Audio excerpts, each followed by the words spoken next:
Aujourd'hui, on va à nouveau parler du système Zendur qui permet de centraliser en fait l'énergie entre la production de panneaux solaires, le stockage dans une batterie et pouvoir renvoyer cette énergie de façon intelligente vers la maison. L'aboutissement, c'est de pouvoir se brancher directement sur la maison, autoconsommer l'électricité et de faire appel au surplus de la batterie au watt près quand on en a besoin. Zendur a travaillé là-dessus notamment avec Shelly et aujourd'hui, je vais vous présenter l'installation de ce produit. C'est très simple d'installation, ça ressemble à ça, à un disjoncteur que l'on a tous chez nous. C'est vendu avec des pinces ampères-métriques qui vont aller chercher l'information, parler avec le PV Hub et dire j'ai envie que tu envoies tant de watts au watt près. Grâce à ça, on va pouvoir faire énormément d'économies et avoir un système beaucoup plus efficient. Dans cette vidéo, je vais vous montrer comment on l'installe et je vais vous montrer les bénéfices d'utiliser ce système. Mais tout d'abord, un message pour vous qui êtes sans doute à la recherche de solutions pour baisser votre facture d'électricité, faire des économies d'énergie. Sachez qu'ici sur la chaîne, je réalise énormément de tests de panneaux solaires plug and play, également couplés avec des batteries de stockage. Donc si vous n'êtes pas encore abonné à la chaîne et si ce sont des sujets qui vous intéressent, n'hésitez pas à cliquer juste ici en bas et n'hésitez pas aussi à faire retentir la cloche, comme ça vous manquerez aucune des prochaines vidéos. Et je vous invite également à regarder ma chaîne YouTube puisque j'ai une playlist dédiée où je compile toutes les vidéos sur ce sujet.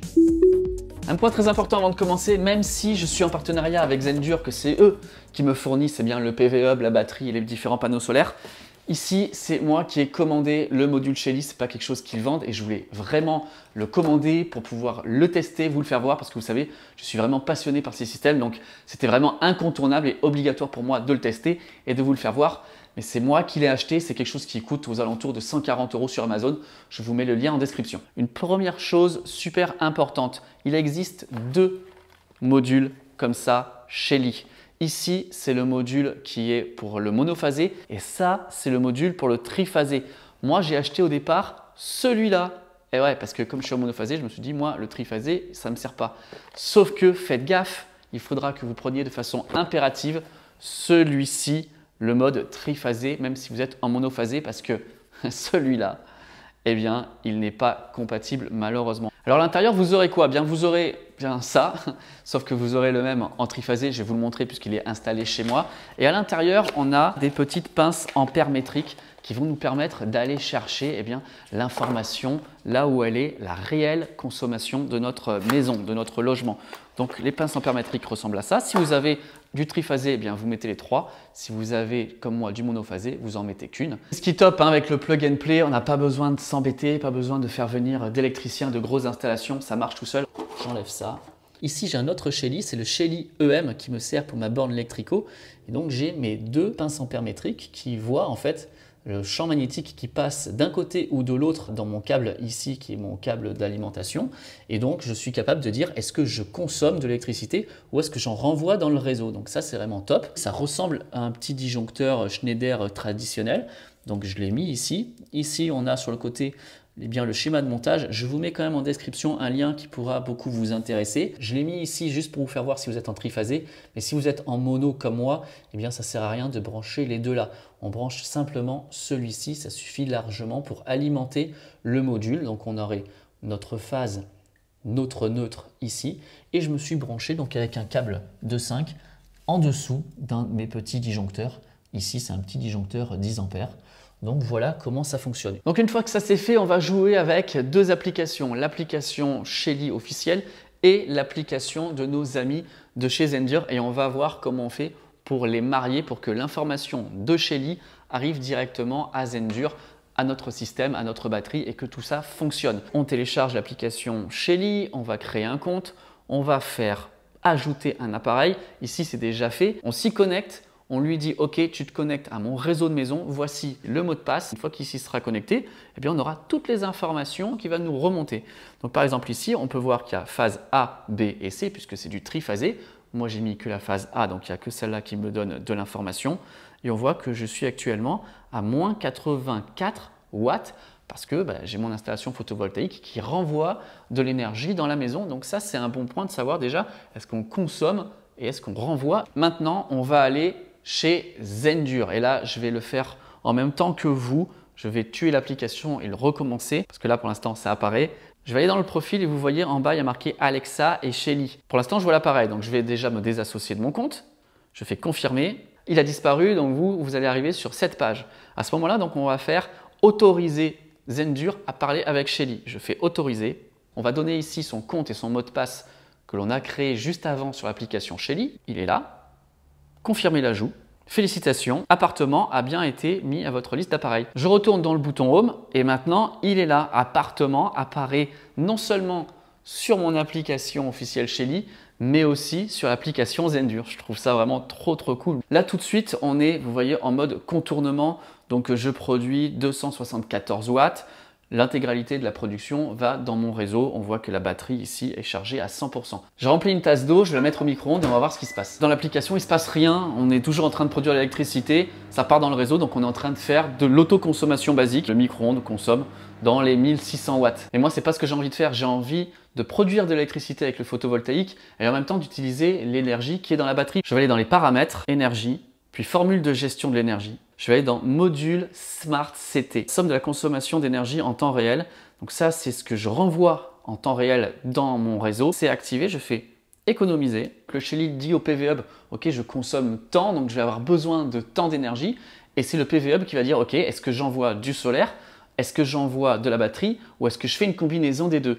Alors juste avant de commencer, je vais vous faire voir l'état actuel de ce qui se passe chez moi. Donc on voit la puissance étant négative toujours parce que, je vous rappelle, j'ai une installation photovoltaïque à part. Donc on est en train de majoritairement renvoyer de l'électricité dans la maison. Mais bon, peu importe, on va quand même lancer à nouveau notre micro-ondes et voir ce qui se passe.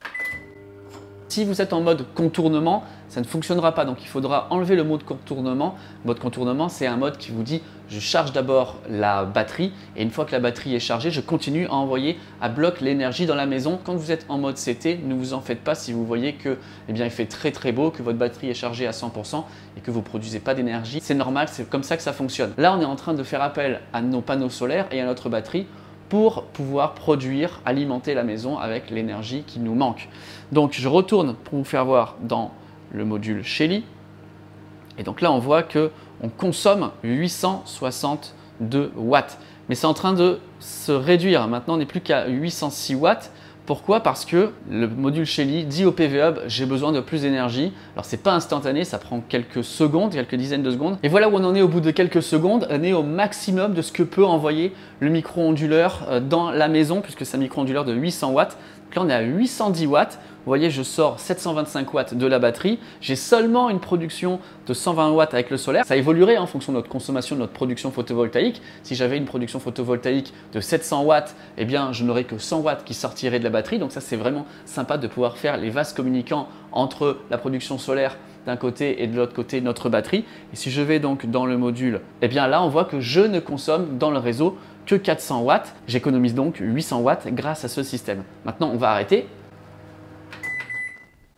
Voilà, j'ai arrêté et on va voir ce qui se passe. Donc je suis en puissance à moins 1000 et là les choses devraient maintenant commencer à s'inverser. Maintenant on est aux alentours de 750. Notre batterie maintenant ne renvoie plus que 350 watts dans le réseau. C'est en train de descendre au fur et à mesure et on va se stabiliser jusqu'à ici 0 parce que j'ai une autre production solaire, mais sinon on se stabiliserait jusqu'à simplement la consommation par exemple des lumières ici, de la box, etc. Donc peut-être qu'on serait aux alentours des 100 watts. Vous voyez maintenant ce qui se passe quand on n'a plus besoin d'envoyer de l'électricité dans la maison. En réalité, les 29 watts que vous voyez ici, c'est la ligne numéro 11, vous savez, de mon Smart Home Panel, qui lui est à part. Donc on envoie toujours ces 30 watts pour alimenter le Smart Home Panel. Mais bon, si vous n'avez pas le Smart Home Panel, ça sera à 0 watts.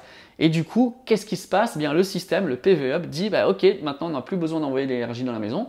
Donc on arrête, mais par contre, la production photovoltaïque, elle existe toujours, elle, et on va re-remplir la batterie. Donc maintenant, c'est reparti, on réenvoie 74 watts dans la batterie. Alors ce qui est super intéressant avec ce système, c'est que on va pouvoir être capable de la charger et de la décharger plusieurs fois tout au long de la journée en fonction de nos usages. On va faire à manger, on va peut-être la vider, la recharger quelques minutes plus tard. Après, on va avoir la pompe à chaleur qui va se mettre en route. On va la revider, etc., etc. Donc, tous les usages vont la vider, la recharger, la vider, la recharger. Donc, elle va pouvoir faire beaucoup de cycles dans la journée. C'est vraiment super intéressant et c'est aussi capital pour ça d'avoir une batterie en chimie LFP parce que ça lui donne énormément de cycles et une très longue longévité. Maintenant, on est à 95% et je vous dis, la chimie, ça chauffe, on est à 27 degrés dans la batterie. C'est vrai que le mode contournement ne sert pas à grand chose, il vaut mieux avoir le module CT qui fonctionne tout le temps, comme ça, Quand on a la batterie chargée et qu'on ne consomme rien, eh bien, on coupe les panneaux solaires et après ils se rallument en fonction de nos besoins. Pour ma part, comme j'ai pas mal d'installations photovoltaïques et que j'ai aussi ma voiture qui charge avec le surplus,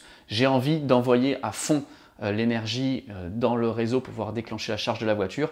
Donc moi je suis en mode contournement et je passe manuellement sur le mode CT quand j'en ai envie. Donc voilà, c'est une petite manipulation, vous avez vu, c'est vraiment très simple. Ce que l'on voudrait peut-être avoir dans une prochaine mise à jour, c'est un calendrier pour pouvoir changer les modes et non plus avoir à les faire à la main. Ça serait vraiment cool de dire, bien j'ai envie la journée que tu sois en mode contournement. Le soir, j'ai envie que tu sois en mode CT. Ça serait assez pas mal, ça nous éviterait de devoir cliquer 2-3 fois par jour pour pouvoir modifier les modes.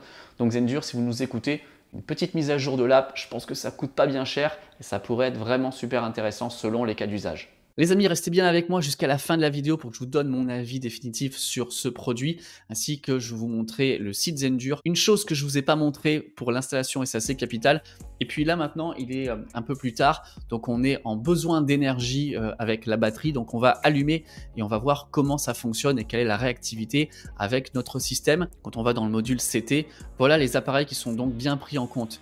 On a le Satellite Monitor CT. Donc ça, c'est l'équivalent du Shelly, mais fabriqué par Zendure. On a bien deux autres modules Shelly qui fonctionnent, le Pro 3EM, celui que j'ai installé moi, et il y a aussi le Shelly 3EM, pas le Pro EM50. Celui-là, c'est niet, oubliez-le. En fait, j'ai oublié de vous dire qu'il faut aller dans Smart CT, il faut faire circuit Smart CT pour dire quel circuit j'ai envie de faire fonctionner. Je rappelle qu'on est potentiellement en triphasé, donc on a 3 broches et on peut choisir d'utiliser le circuit A, le circuit B et le circuit C. Pour l'instant, là, il n'y a rien qui fonctionne.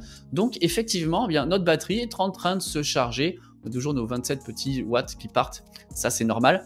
Et donc là, il n'y a rien qui se passe, que de la charge. Donc là, on va lui dire, ouais, j'ai envie que ça fonctionne. D'autant plus que si je vais dans appartement ici, vous allez voir, maintenant, j'achète de l'électricité, j'achète 300 watts au réseau et ça me plaît pas. Donc, on va aller dans le SolarFlow. Là, je suis sur la version, pour ceux qui voudraient savoir, la version Apple. J'ai téléchargé l'application sur mon moniteur.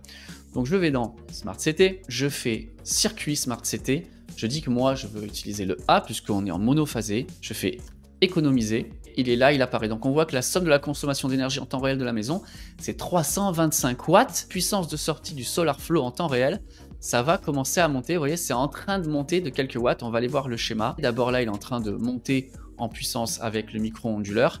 Et voilà, maintenant, hop, on va envoyer donc normalement notre énergie via la batterie plus le solaire. Si le solaire peut donner plus, il va être prioritaire. Si le système voit que le solaire est au maximum et qu'il en manque encore, il va faire appel à la batterie. Il faut l'avoir pour le tester.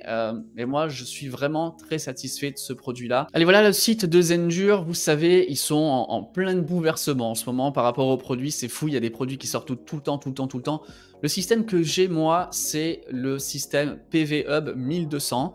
Donc, c'est celui-là. On a les batteries ici, les batteries entre les AB1000, donc 1 kWh, c'est ce que j'ai, et les batteries 2 kWh. Je vais bientôt recevoir le nouveau système avec la batterie AB2000, 2 kWh. Et l'autre système, moi, c'est ce que je prendrai maintenant, mais vous voyez, les prix sont un petit peu différents. Le nouveau système, c'est le SolarFlow Hub 2000 qui est plus puissant. On le verra sur la chaîne quand ça arrivera. Je pense que tant qu'à partir sur ce genre de système, si on en a les moyens, vaut mieux aujourd'hui partir sur le plus puissant. Il sera capable de rentrer plus d'énergie solaire et de pouvoir plus en ressortir éventuellement. Il y a également le AIO 2400. Alors où j'enregistre, on n'a pas encore fait le live, mais normalement on aura fait un live où on va parler de ce produit. Donc là c'est All-in-One, AIO All-in-One. C'est le même système dans l'idée que ce que l'on a actuellement. On n'a plus d'un côté le PV Hub, de l'autre côté la batterie, de l'autre côté le micro-onduleur. Tout est dans une seule et même boîte. C'est auto-chauffant jusqu'à moins 20 degrés. C'est vraiment un truc genre Powerwall, quoi. Vous voyez, on peut le mettre en appartement, on peut le mettre dans une maison, on peut le mettre ici dans une petite tiny house dans son jardin au fond.